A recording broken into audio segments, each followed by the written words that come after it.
শিগগিরই গাজায় যুদ্ধবিরতির ইঙ্গিত ডোনাল্ড ট্রাম্পের। নাসের হাসপাতালে ড্রোন হামলায় 6 সাংবাদিকের মৃত্যু। গাজায় ইসরায়েলি গণহত্যা ঠেকাতে ঐক্যের ডাক ইরান সৌদি আরবের। দুই দেশের পররাষ্ট্রমন্ত্রী পর্যায়ের বৈঠক। মুসলিম বিশ্বকে একসঙ্গে এগোনোর আহ্বান। পুতিন জেলেনস্কি মুখোমুখি না হলে ভয়াবহ পরিণতির হুঁশিয়ারি ট্রাম্পের। এবং টাইফুন কাজিকিতে লন্ডভন্ড চীন ভিয়েতনাম। ডুবেছে রাস্তাঘাট, ঘরবাড়ি সরিয়ে নেওয়া হলো বাসিন্দাদের। ইয়েমেনের এডেনে বন্যা, ভারতের উত্তরাখণ্ডে পাহাড়ি ঢলে ভূমিধস।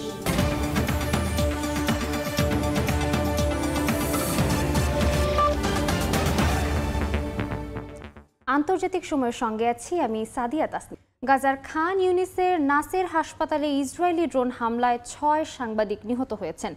এ নিয়ে চলমান যুদ্ধে নিহত সংবাদকর্মীর সংখ্যা বেড়ে দাঁড়ালো 246 জনে। সাংবাদিক হত্যার নিন্দা জানিয়েছে আন্তর্জাতিক মানবাধিকার সংস্থাগুলো।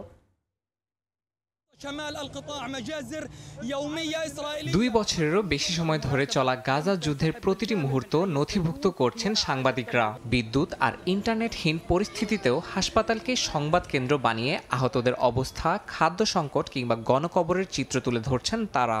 শুধু সংবাদকর্মী নন, তারা হয়ে উঠছেন চলমান মানবিক বিপর্যয়ের সাক্ষ্যদাতা। যুদ্ধের ভয়াবহতার সবচেয়ে নির্ভরযোগ্য দলিল হয়ে উঠছে এই সাংবাদিকদের জীবন বাজি রাখা প্রতিবেদন। তাদের লক্ষ্য করেও চলছে ইসরায়েলি বর্বরতা। সোমবার সংবাদকর্মীদের টার্গেট করে হামলা চালায় দখলদার বাহিনী। খান ইউনিসের নাসের হাসপাতালে চালানো ওই ড্রোন হামলায় নিহত হন বেশ কয়েকজন সাংবাদিক।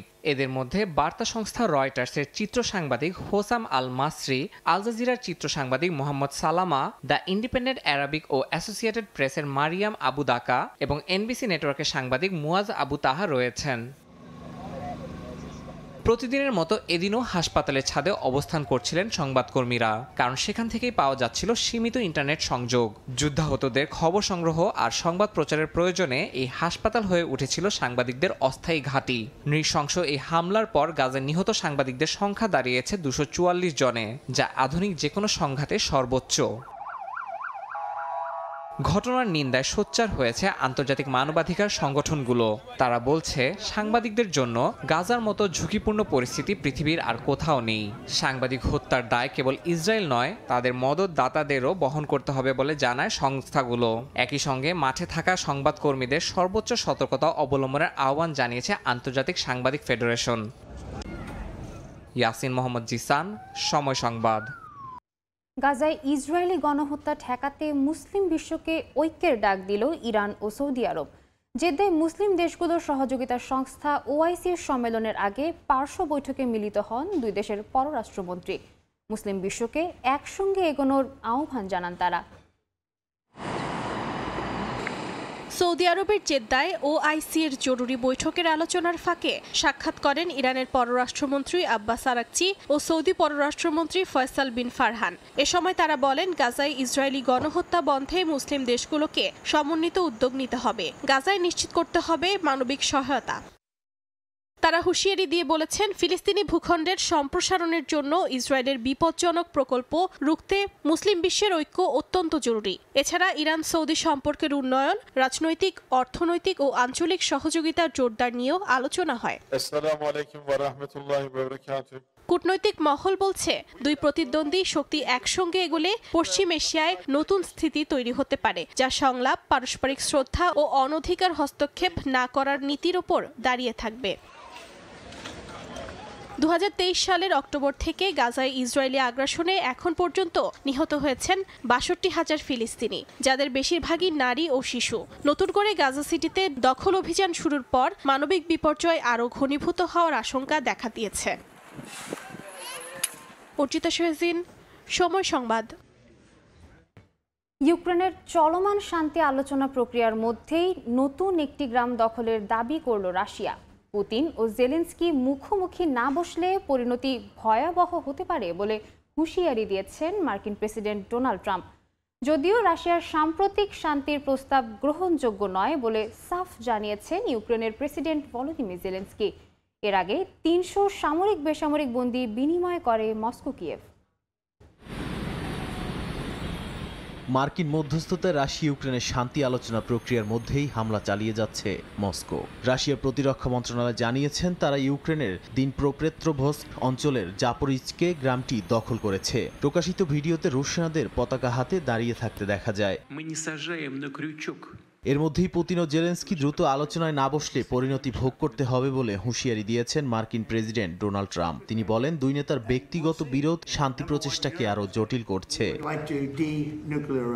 যদিও রাশিয়ার সাম্প্রতিক শান্তির প্রস্তাব গ্রহণযোগ্য নয় বলে সাফ জানিয়েছেন ইউক্রেনের প্রেসিডেন্ট ভলোদিমির জেলেনস্কি। কারণ এতে দনবাস অঞ্চল ছাড়ার দাবি, ন্যাটোতে যোগ না দেয়া, পশ্চিমা সেনা না রাখার শর্ত জুড়ে দিয়েছে মস্কো। কিয়েভে মার্কিন বিশেষ দূত কিথ কেলগের সঙ্গে বৈঠকে জেলেনস্কি জানিয়েছেন রাশিয়াকে প্রকৃত আলোচনায় বসাতে হলে নিষেধাজ্ঞা ও শুল্ক চাপ অব্যাহত রাখতে হবে। এর আগে ৩০০ সামরিক বেসামরিক বন্দী বিনিময় করে মস্কো কিয়েভ। জানা যায় তাদের মধ্যে বেশ কিছু বন্দী বর্তমানে বেলারুশে চিকিৎসা নিচ্ছেন। এদিকে ভারতের রুশ তেল কেনা নিয়েও তৈরি হয়েছে নতুন দ্বন্দ্ব। ট্রাম্প প্রশাসন ৫০% পর্যন্ত শুল্ক চাপাতে যাচ্ছে, যার মধ্যে রুশ তেল কেনায় আলাদা ২৫% জরিমানাও থাকবে। এর জবাবে মস্কোয় ভারতীয় রাষ্ট্রদূত বলেন, ভারত যেখানে সেরা দাম পাবে সেখান থেকেই জ্বালানি কিনবে। দিল্লি এই শুল্ককে অন্যায্য ও অযৌক্তিক বলছে। নাদিম মারজান, সময় সংবাদ। টাইফুন কাজিকির তাণ্ডবে লন্ডভন্ড চীন ও ভিয়েতনাম। বৃষ্টি আর ঝোড়ো হাওয়ায় বিপর্যস্ত জনজীবন। ডুবে গেছে রাস্তাঘাট, ঘরবাড়ি, সরিয়ে নেওয়া হয়েছে বাসিন্দাদের। টানা বৃষ্টিতে ভয়াবহ বন্যায় তলিয়ে গেছে ইয়েমেনের এডেন শহর। ভারতের উত্তরাখণ্ডেও পাহাড়ি ঢলে ক্ষতির মুখে স্থানীয়রা। টাইফুন কাজিকির আঘাতে ব্যাপক বৃষ্টি আর ঝোড়ো হাওয়ায় চীনের হাইনান প্রদেশের জনজীবন বিপর্যস্ত হয়ে পড়েছে। গাছপালা উপড়ে পড়ে 16টি সড়ক বন্ধ হয়ে গেছে। নৌবাহিনী ও দমকল বাহিনীর 600 জনেরও বেশি সদস্য রাস্তাঘাট পরিষ্কারে কাজ করছে। হাইনানের সতর্কতা স্তর কমানো হলেও দক্ষিণাঞ্চলে এখনও ভারী বর্ষণ চলছে। এছাড়া কাজিকির প্রভাবে ভিয়েতনামের মধ্যাঞ্চলীয় উপকূলে ঘূর্ণিঝড়ের আঘাত লাগে। ডুবে গেছে রাস্তাঘাট, উড়ে গেছে ঘরবাড়ির ছাদ। উপকূলীয় এলাকায় সরিয়ে নেওয়া হয়েছে অন্তত 30,000 মানুষকে। ভয়াবহ ঢেউ আশ্রে পড়ছে ভিন শহরের সৈকতে। ভিয়েতনামের আবহাওয়া দপ্তর বলছে, চলতি বছরের সবচেয়ে শক্তিশালী ঝড় এটি। ইয়েমেনের দক্ষিণাঞ্চলীয় শহর এডেনে কয়েকদিনের টানা বৃষ্টিতে ভয়াবহ বন্যা দেখা দিয়েছে। উত্তর পশ্চিম এডেনের প্রাকৃতিক গিরিখাত দিয়ে বন্যার পানি লাহিজ প্রদেশ থেকে এসে শহর ডুবিয়ে দেয়। অনেক ঘরবাড়ি ভেসে গেছে। আটকে পড়া শত শত পরিবারকে উদ্ধার করতে সেনা ও স্থানীয় স্বেচ্ছাসেবকরা নৌকা ব্যবহার করে উদ্ধার অভিযান চালাচ্ছেন। তবে এখন পর্যন্ত কোনো প্রাণহানির খবর মেলেনি। ভারতের উত্তরাখণ্ডের চামোলি জেলায় পাহাড়ি ঢলে ভূমিধস হয়েছে। থারালি শহরের দোকানপাট ভেঙে পড়ে জীবিকা হারিয়েছেন অনেকে। স্থানীয়রা সরকারের কাছে ক্ষতিপূরণের দাবি তুলেছেন। হিমালয় ঘেঁষা এই অঞ্চলে জলবায়ু পরিবর্তনের প্রভাব বাড়ছে বলেই মনে করছেন বিশেষজ্ঞরা। নাদিম মারজান, সময় সংবাদ। যুক্তরাষ্ট্রের অ্যারিজোনা অঙ্গরাজ্যের পিনাল কাউন্টিতে ভয়াবহ ধূলিঝড় আঘাত হেনেছে। স্থানীয় সময় সোমবার বিকেলে হাবুব নামে পরিচিত এই ধূলিঝড়ে ছেয়ে যায় পুরো এলাকা। ভয়াবহ এই ধূলিঝড়ের কারণে ঝুঁকিপূর্ণ অবস্থায় যান চলাচলে নিষেধাজ্ঞা দিয়েছে মার্কিন আবহাওয়া বিভাগ। বিশেষজ্ঞরা বলছেন, বজ্রঝড় থেকে সৃষ্ট শক্তিশালী বায়ু মরুভূমির শুষ্ক বালিকে উড়িয়ে নেয়। এতে ধীরে ধীরে বিশাল দেয়ালের মতো দেখতে ধুলার স্তরে ঢেকে যায় চারপাশ। সাম্প্রতিক বছরগুলোতে গ্রীষ্মকালীন মৌসুমি বায়ুর প্রভাবে যুক্তরাষ্ট্রের দক্ষিণ পশ্চিম অঞ্চলে নিয়মিতই আঘাত হানছে এমন ধূলিঝড়।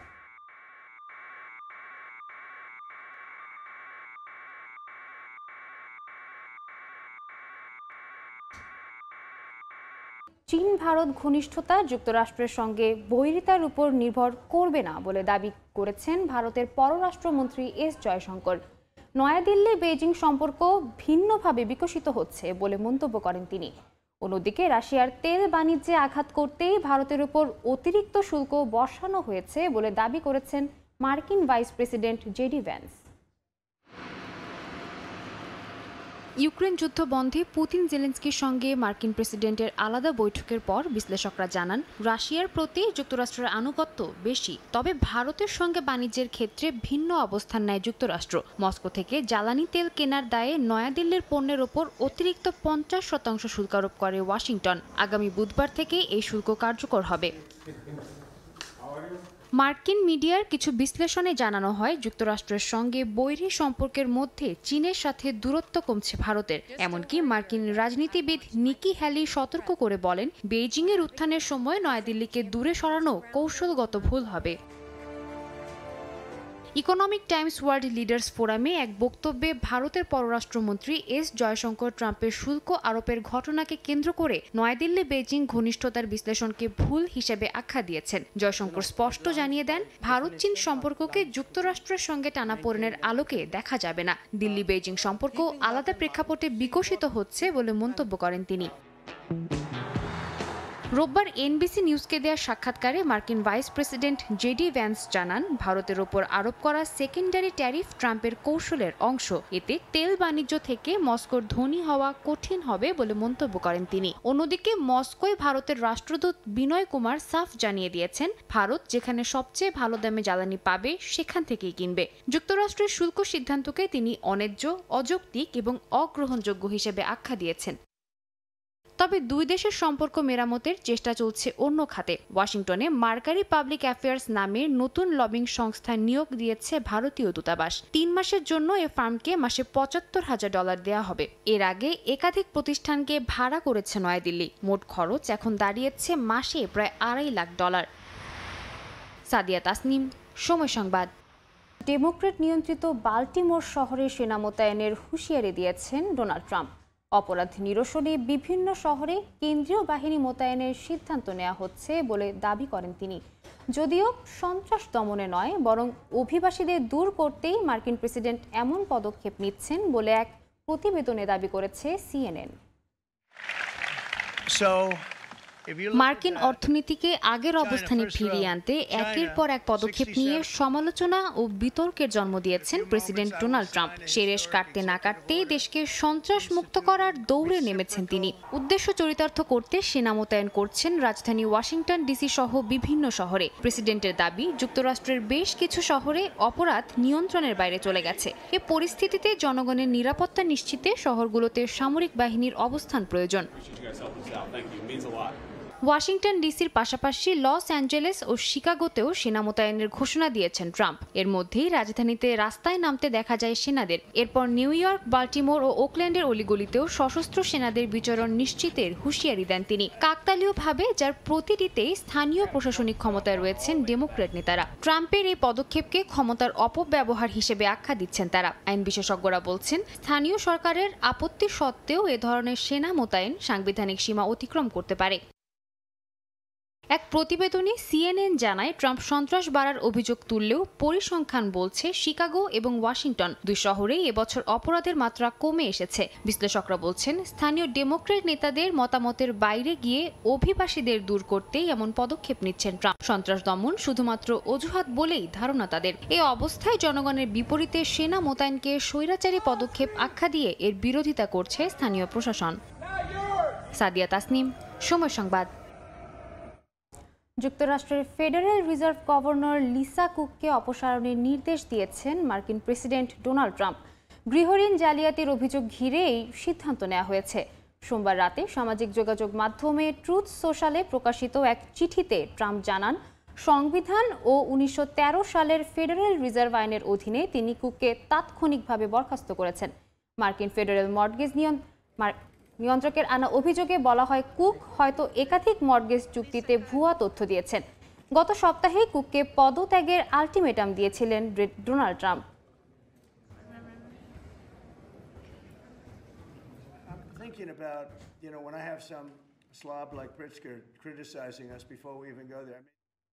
প্রায় 250 কোটি জিমেইল অ্যাকাউন্টের তথ্য হাতিয়ে নিয়েছে হ্যাকাররা। এমন তথ্য উঠে এসেছে ব্রিটিশ দৈনিক ডেইলি মেইলের প্রতিবেদনে। শাইনি হান্টার্স নামের একটি হ্যাকার দল গুগলের তথ্য ভাণ্ডারে প্রবেশ করে বিপুল পরিমাণ নথি ও ব্যবহারকারী তথ্য চুরি করেছে বলে জানানো হয় প্রতিবেদনে। চলতি বছর জুনে গুগলের এক কর্মীকে বিভ্রান্ত করে সেলসফোর্স ক্লাউড প্ল্যাটফর্মে প্রবেশ করে হ্যাকাররা। সেখান থেকে ব্যবসায়িক নথি, বিভিন্ন প্রতিষ্ঠানের তথ্য এবং জিমেইল ব্যবহারকারীর রেকর্ড সংগ্রহ করে তারা।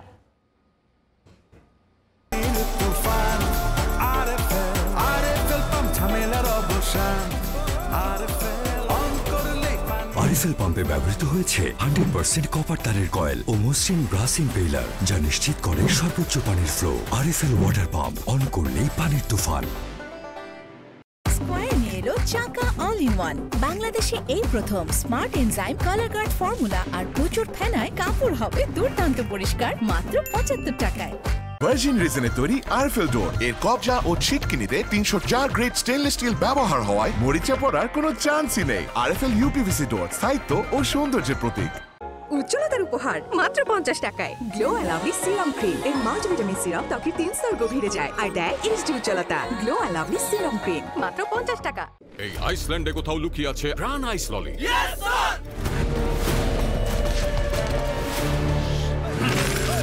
যেখানে দাঁড়িয়ে আছো হ্যান্ডস আপ। প্রাণ আইস ললি আইস হয়ে গেছে। ফ্রিজ করো, ব্রেক করো, এনজয় করো। প্রাণ আইস ললি, আইসিআইসি নতুন মজা। মা, পিম্পল 5 দিনেই চলে যাবে। পিম্পল গেল কিভাবে? নিমের গুণে। নিম, এই যে তোদের যুগের নিম, হিমালয়া পিউরিফাইং নিম ফেস ওয়াশ। নিমের 5 অংশের পাওয়ারে 5 দিনেই দূর হবে পিম্পল। হিমালয়া পিউরিফাইং নিম ফেস ওয়াশ।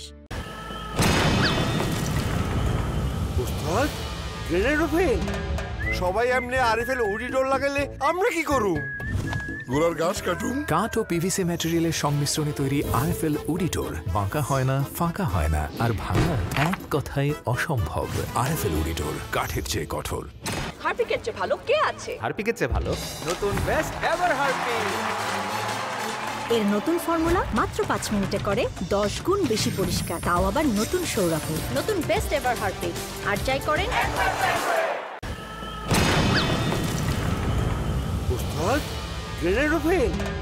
সবাই এমনি আরএফএল উডি ডোর লাগালে আমরা কি করু? গোলার গাছ কাটুন। কাঠ ও পিভিসি ম্যাটেরিয়ালের সংমিশ্রণে তৈরি আরএফএল উডিটোর বাঁকা হয় না, ফাঁকা হয় না, আর ভাঙা এক কথায় অসম্ভব। আরএফএল উডিটোর, কাঠের চেয়ে কঠোর। মা, পিম্পল 5 দিনেই চলে যাবে। পিম্পল গেল কিভাবে? নিমের গুণে। নিম, এই যে তোদের যুগের নিম, হিমালয়া পিউরিফাইং নিম ফেস ওয়াশ। নিমের 5 অংশের পাওয়ারে 5 দিনেই দূর হবে পিম্পল। হিমালয়া পিউরিফাইং নিম ফেস ওয়াশ। ডাভ কি সাবানের থেকে আলাদা? জানতে ডাভ ফেস টেস্ট ট্রাই করুন। আপনার সাবান আর ডাভ নিন, একদিকে সাবান দিন আর অন্যদিকে ডাভ। সাবানের দিকটা রুক্ষ লাগে কারণ সাবান ত্বককে রুক্ষ করে দেয়। ডাভের দিকটা নরম ও কোমল কারণ ডাভ সাবানের থেকে আলাদা। এর 1/4 ময়েশ্চারাইজিং ক্রিম দেয় নরম, কোমল ও উজ্জ্বল ত্বক। তফাৎটা বুঝতে আজই ডাভ ব্যবহার করুন। হারপিকের চেয়ে ভালো কে আছে? হারপিকের চেয়ে ভালো নতুন বেস্ট এভার হারপিক। এর নতুন ফর্মুলা মাত্র 5 মিনিটে করে 10 গুণ বেশি পরিষ্কার, তাও আবার নতুন সৌরভে। নতুন বেস্ট এভার হারপিক আর চাই করেন সবখানে পাই, হাতে হাতে মজা করে এসো মামা খাই। একবারে খেলে মামা যাবে বারবার। সব মামার সেরা মামা ওয়েফার, সব মামার সেরা মামা ওয়েফার। আজ স্পেশাল কি যেন রাঁধবে বলেছিলে? স্পেশাল আপনার মানে মজা কিছু। তাই আমার সিক্রেট ম্যাগি স্বাদে ম্যাজিক, কারণ ম্যাজিক্যাল স্বাদের সাথে আছে আয়রন, ভিটামিন এ ও আয়োডিনের পুষ্টি। From Nestle. ভার্জিন রেজিনে তৈরি আরএফএল ডোর এর কবজা ও ছিটকিনিতে 304 গ্রেড স্টেনলেস স্টিল ব্যবহার হওয়ায় মরিচা পড়ার কোনো চান্সই নেই। আরএফএল ইউপিভিসি ডোর স্থায়িত্ব ও সৌন্দর্যের প্রতীক। দেখছেন আন্তর্জাতিক সময়। নতুন ব্যাগেজ রুল আর স্বর্ণের বাজারের অস্থিরতার কারণে বেচাকেনা কম দুবাইয়ের বিখ্যাত স্বর্ণের বাজার দুবাই গোল্ড সুকে। বাজারে ক্রেতার সংখ্যাও খুবই কম, বাংলাদেশি ক্রেতা নেই বললেই চলে। এতে বিপাকে পড়েছেন স্বর্ণ ব্যবসার সঙ্গে যুক্ত প্রবাসী বাংলাদেশি ব্যবসায়ীরা। তারপরও সোনালী দিন ফেরার আশায় বিনিয়োগ করে চলছেন তারা। ঝুঁকিপূর্ণ হলেও ব্যবসায়ীদের এই কঠিন চ্যালেঞ্জকে ইতিবাচক হিসেবে দেখছেন অনেকে। শিবলি আল সাদিকের রিপোর্টে বিস্তারিত। গত কয়েক মাসে দুবাই স্বর্ণের বাজারে বিনিয়োগ করেছেন অসংখ্য বাংলাদেশি ব্যবসায়ী। স্বর্ণের দামের অস্থিরতার মধ্যেও তারা আশাবাদী ছিলেন বাজার ঘুরে দাঁড়াবে। করোনা পরবর্তী সময়ে দুবাইয়ের স্বর্ণের বাজারে বাংলাদেশি ব্যবসায়ীরা বিপুল সাফল্য পান। 2020 থেকে 2025 সাল পর্যন্ত সেখানে গড়ে উঠেছে 2 শতাধিক প্রতিষ্ঠান। লাগেজের মাধ্যমে স্বর্ণ আনা নেওয়াতেও ছিল সফলতা। তবে সাম্প্রতিক বাজেটে বাংলাদেশ সরকারের ব্যাগেজ নীতিমালায় বড় পরিবর্তন আসায় ক্ষতিগ্রস্ত হচ্ছেন ক্ষুদ্র ব্যবসায়ীরা। সেই সঙ্গে ভারতীয় সরকারের শুল্ক প্রত্যাহারে দুবাইয়ের বাজারে ভারতীয় ক্রেতাদের কমে গেছে আনাগোনা। এতে লোকসানের মুখে দুবাইয়ের স্বর্ণ ব্যবসায়ীরা। আজকের এই সময় অনেক ব্যবসায়ী এই ব্যবসার সাথে জড়িত হয়েছে, তো তাদেরকে উৎসাহিত করার জন্য আমি মনে করি যে সরকারকে একটা ব্যাগেজ সুন্দর রুলের মাধ্যমে, যে রুলের মাধ্যমে বাংলাদেশও একটা কর আদায় করার একটা সুযোগ হবে। বিজনেস তো কখনো বন্ধ থাকার কথা না। সো আমাদের যখন যে পরিস্থিতি হয় বা যে পরিবেশে আছে, আমরা সেই পরিবেশে ব্যবসা করার চিন্তা ভাবনা করছি। এমন পরিস্থিতিতে বাজারে টিকে থাকতে নতুন পরিকল্পনা নিচ্ছেন ব্যবসায়ীরা। ভারত ও বাংলাদেশি ক্রেতাদের উপর নির্ভর না করে অন্য দেশের ক্রেতাদের উপর নজর দিচ্ছেন তারা। বিশেষ করে মধ্যপ্রাচ্য, ইউরোপ ও আফ্রিকার বাজার ধরার চেষ্টা করছেন প্রবাসী ব্যবসায়ীরা। আমাদের পার্শ্ববর্তী রাষ্ট্র এবং এই দেশের লোকেলরা ছিল, সেখানেও কিন্তু আমরা একটা অবস্থান করে নিয়েছি। এখন আমাদের ভাইয়েরা সেখানে 30% মতো এখন জুয়েলারি ব্যবসার সাথে যুক্ত হয়েছে। আমরা রিয়েল এস্টেট ব্যবসার মধ্যে আমরা বর্তমানে অনেক এগিয়ে আছি। ব্যবসায়ীরা বলছেন, রাশিয়া ইউক্রেন যুদ্ধ, মধ্যপ্রাচ্যের উত্তেজনা এবং ব্যাগেজ নীতির প্রভাবের কারণে অস্থির দুবাইয়ের স্বর্ণের বাজার। আগে প্রতিদিন ভিড় থাকলেও এখন প্রয়োজন ছাড়া কেউ আসছে না। নীতিমালায় পরিবর্তন এলে ক্ষুদ্র ব্যবসায়ীরা আবার ঘুরে দাঁড়াতে পারবেন বলে মনে করেন সংশ্লিষ্টরা। শিবলি আল সাদিক, সময় সংবাদ, সংযুক্ত আরব আমিরাত। ক্যান্সারে আক্রান্তের হারে ইউরোপের মধ্যে দ্বিতীয় সর্বোচ্চ স্থানে আয়ারল্যান্ড। দেশটিতে প্রতি বছর হাজার হাজার মানুষের মৃত্যু হয় এই মরণ ব্যাধিতে।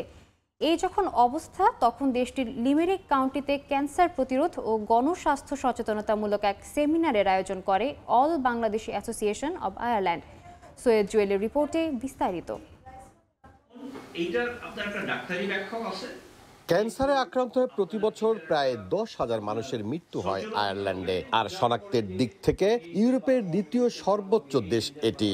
ইউরোপীয় ইউনিয়নের গবেষণা বলছে 2040 সাল নাগাদ আয়ারল্যান্ডে ক্যান্সার রোগীর সংখ্যা 47% বাড়তে পারে, যেখানে ইউরোপের অন্য দেশগুলোর গড় আক্রান্তের সংখ্যা হতে পারে 18%। এই অবস্থার মধ্যেই ক্যান্সার প্রতিরোধে সচেতনতামূলক সেমিনারের আয়োজন করে প্রবাসীদের সংগঠন all Bangladeshi association of Ireland. সেমিনারে ক্যান্সার গবেষক, চিকিৎসক ও ক্যান্সারে মৃত্যু হওয়া বাংলাদেশি পরিবারের সদস্যরা ক্যান্সারের উপসর্গ ও ক্যান্সার ধরা পড়ার পরে কি করণীয় তা নিয়ে আলোচনা করেন। আমাদেরকে এই সচেতন হয়ে আপনার আর্লি ডায়াগনোসিস যাতে হয়, আপনার ওই স্টেজ 4 যাতে নাকি আপনার বাংলাদেশের মানুষ ডাক্তারের কাছে না যায়, এইটা বন্ধ করার জন্য যা কিছু করা লাগে আমরা আপনার এই দেশে ক্যান্সার গবেষক হিসেবে, এই দেশের চিকিৎসক হিসেবে, এই দেশে যারা সচেতন মহল আছে, আসেন আমরা আমাদের কমিউনিটির পাশে দাঁড়াই। যে কোনো রোগের কোনো সিমটমস আসার আগেই আপনারা ডাক্তারের শরণাপন্ন হন এবং যত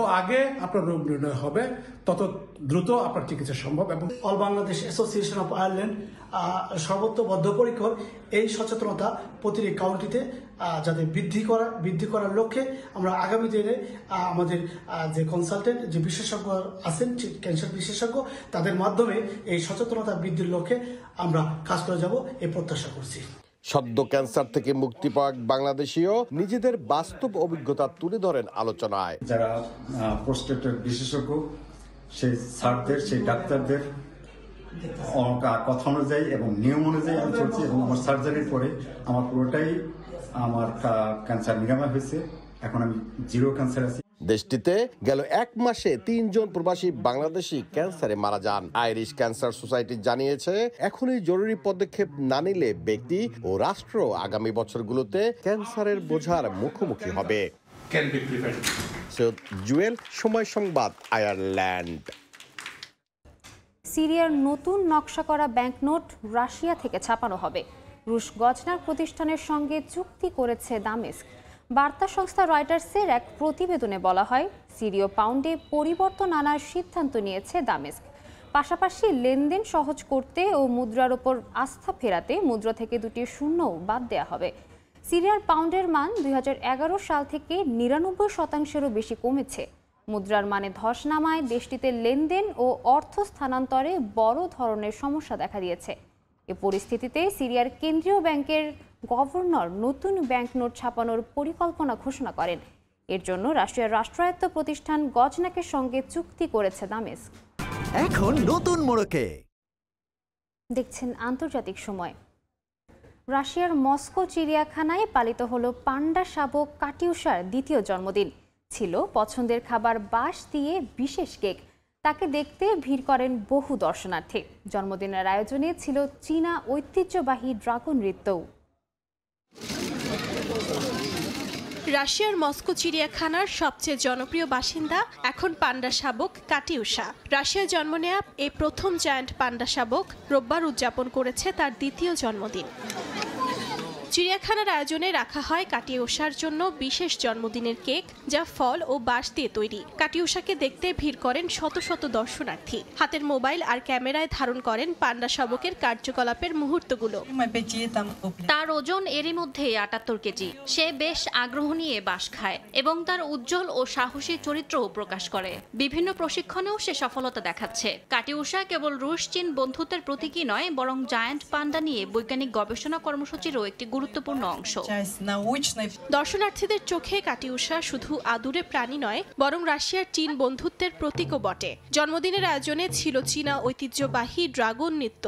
চীনা দূতাবাসের সাংস্কৃতিক উপদেষ্টা ফেং লিতাও বলেন, কাটিউশার বাবা মা ডিং ডিং ও রুই ই যেমন দুই দেশের বন্ধুত্বের প্রতীক, তেমনি রাশিয়ার মানুষও পান্ডাদের প্রতি যে উষ্ণতা দেখাচ্ছে তা অসাধারণ এক সম্পর্কের প্রমাণ। অর্চিতা শেহজিন, সময় সংবাদ।